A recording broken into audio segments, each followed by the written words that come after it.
Hello, welcome to the channel. Today I'm going to be going over the fixed setup settings for the next gen car. I've been hearing a lot of people kind of asking questions in the lobbies and things of like what the master cylinders do, what the steering ratio does, and that's because people coming up through the series going from the Arca to the truck's Xfinity, and when you make the jump from Xfinity to the Cup car, the next gen car, the settings are not the same as the previous three series. So we're going to go over that, and I'm going to show you kind of what you need to know and kind of what to expect out of it. And this is all complete user preference. None of the settings that I'm going to tell you is going to be the be all end all. Somebody may have something that works better for them, and some of it plays into your driving style. So just kind of take that into account. One of the things that I will say, if you haven't done it, go to the options, go to the control menu, go down here to the in-car adjustment, and set up two buttons, wheel, button box, whatever you have, to set up a in-car brake bias adjustment, because you're going to need that with this car. Now when we go over here to the garage, and again this is the fixed series, so there's only going to be limited things that you can change. First off, you see steering pinion. Now with the, say, the Xfinity car, you have the steering gear here, and with the Xfinity car in the previous series, you have 8 to 1, 10 to 1, 12 to 1, 14 to 1, 16 to 1. And to kind of explain that, say if I'm at 8 to 1 on the steering box, I have to turn my steering wheel 8 degrees to get the wheels on the car to turn 1 degree. Now at 16 to 1, I have to turn my steering wheel 16 degrees to get the wheels on the car to turn 1 degree. So the 16 to 1 is you're going to be putting a lot more wheel into the car, but it's going to be a slower response on the car. The car's a little bit more controllable. And if you're coming up through the series, you've probably already learned that 14 to 1, 16 to 1, somewhere up there, depending on your wheel size too. That can help you save tires because you're putting smoother inputs into the car, and the car isn't as shaky all over the track. At 8 to 1, the steering box is going to be very tight. It's going to be very twitchy. Very little movements is going to make the car move all over the place. Whereas 16 to 1, it's almost like an old truck where you got a bunch of play in your steering wheel, and then the car moves. So with the steering pinion, because the previous series has a steering box, the next gen has a steering rack, so it's going to be more like your everyday car. So typically what you'll have when you first come into your settings on the screen will be at 236. I like to say that 236 is like the 12 to 1. It's kind of the middle ground between the two. As you go up this list, it's moving towards the 16 to 1. The 1.57 is like the 16 to 1, whereas the 3.15 is the 8 to 1. So as you go down, your steering becomes tighter, the car becomes more controllable in the corners, but it's very twitchy on the straightaways. Same with the 1.57, you have to move the steering wheel a lot more to get the car to actually move. I will say with super speedways with this car, because of the way that the steering is, you would think that you would want the 1.57, but I actually prefer the 2.08. It keeps the steering tight enough that when you're doing those hard bump drafts, because with the next gen car, you can really push with this car. It allows you to keep the car a little bit more controlled with the bump drafts. Mile and a halves, I typically run the 2.36 or the 2.64. Some of the short tracks I'll run the 2.64. Some of the road courses I may even go up to the 2.87 if there's like some hard hairpin turns or some sharp turns. It just kind of helps me navigate the sharper turns in the track a little bit better.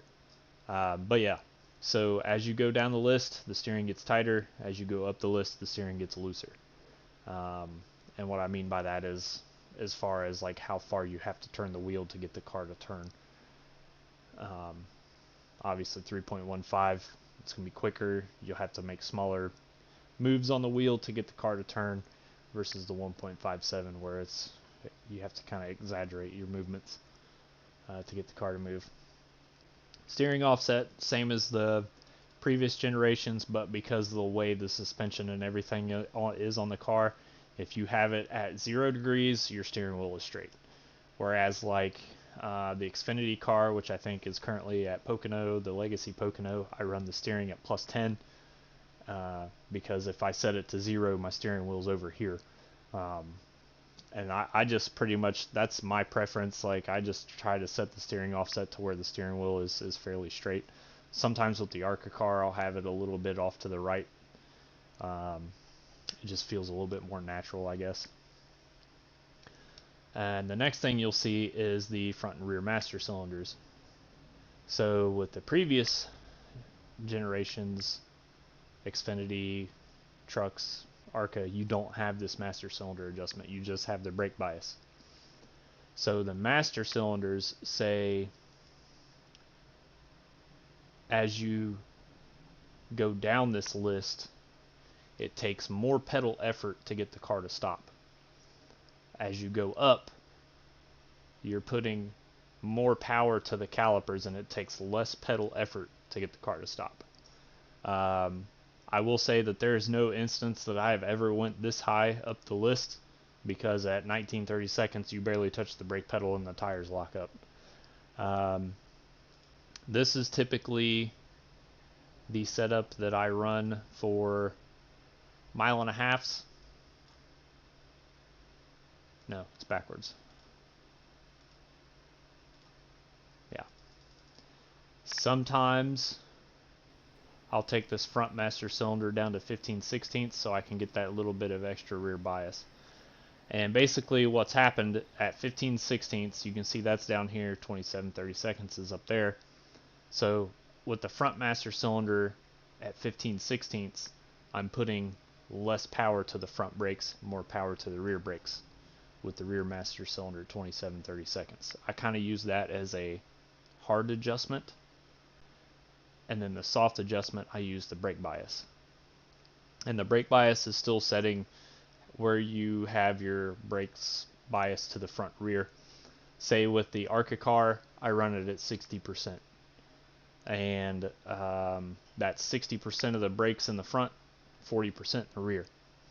So with this being at 38.6, I've got 38.6% in the front brakes and the rest in the rear brakes.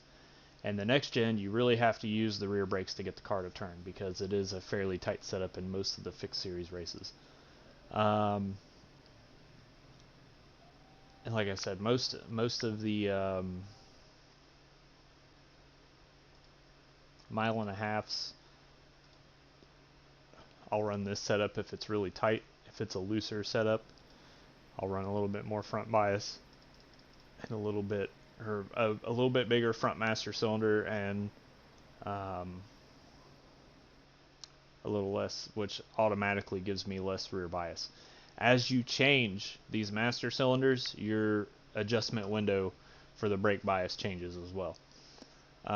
The only way you can get a true 50-50 brake bias is if you have both master cylinders at the same setting and put your front brake bias setting to 50%. That is a true 50% brake bias.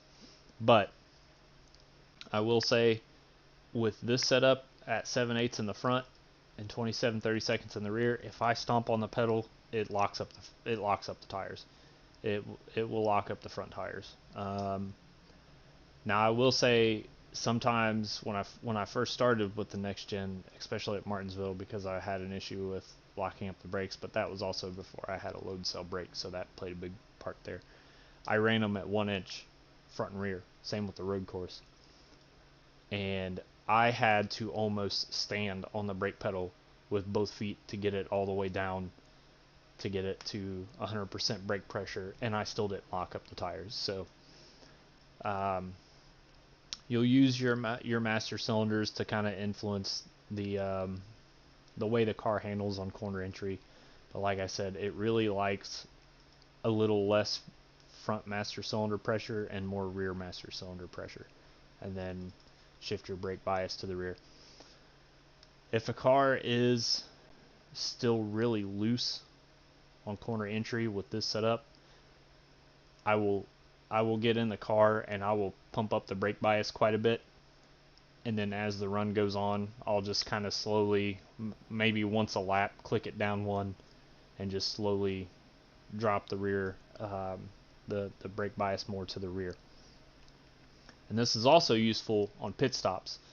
And this, with this setup right here that I have on the screen now, as you come into your pit stop, if you try to get on the brakes hard as you're coming into pit road, you'll slide right through your pit box. So if I'm going to be making a pit stop under yellow, I'll pump the brake bias to the front. It helps me stop in the pit box where I want to stop at and not slide through the box. But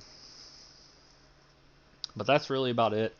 I just kind of wanted to go over that. So kind of everybody has a little bit better understanding. But just as a quick review, the 1.57 is going to be comparable to the 16:1, whereas the 3.15 is going to be comparable to the 8:1. As you move up this chart, it takes more effort to turn the wheel to get the car to turn. Same with the brake bias, or the master cylinders. As you move up this list, it puts more power to that that axle, the calipers on that end of the car. So the front master cylinder, obviously, if you go up, you're putting more pressure to the front brakes, and obviously if you go up on the rear, you're putting more pressure to the rear brakes. And then the brake bias, that's pretty much self-explanatory. That just sets where the positioning of the brake bias is to the front to rear. So with this setup, I've got a little bit more rear bias than the front. The rear, I think the rear calipers on these are quite a bit smaller, so that's probably the reason why you run a bigger rear master cylinder,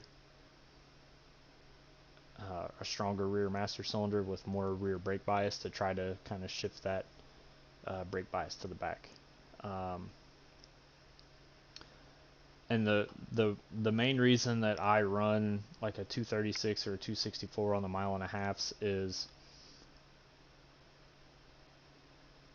the car is really twitchy, and the way that the tires are on the car, if it starts to slide, it's different to correct the car versus the Xfinity or trucks where you can kind of counter steer it and still be on the throttle and it'll kind of straighten itself out.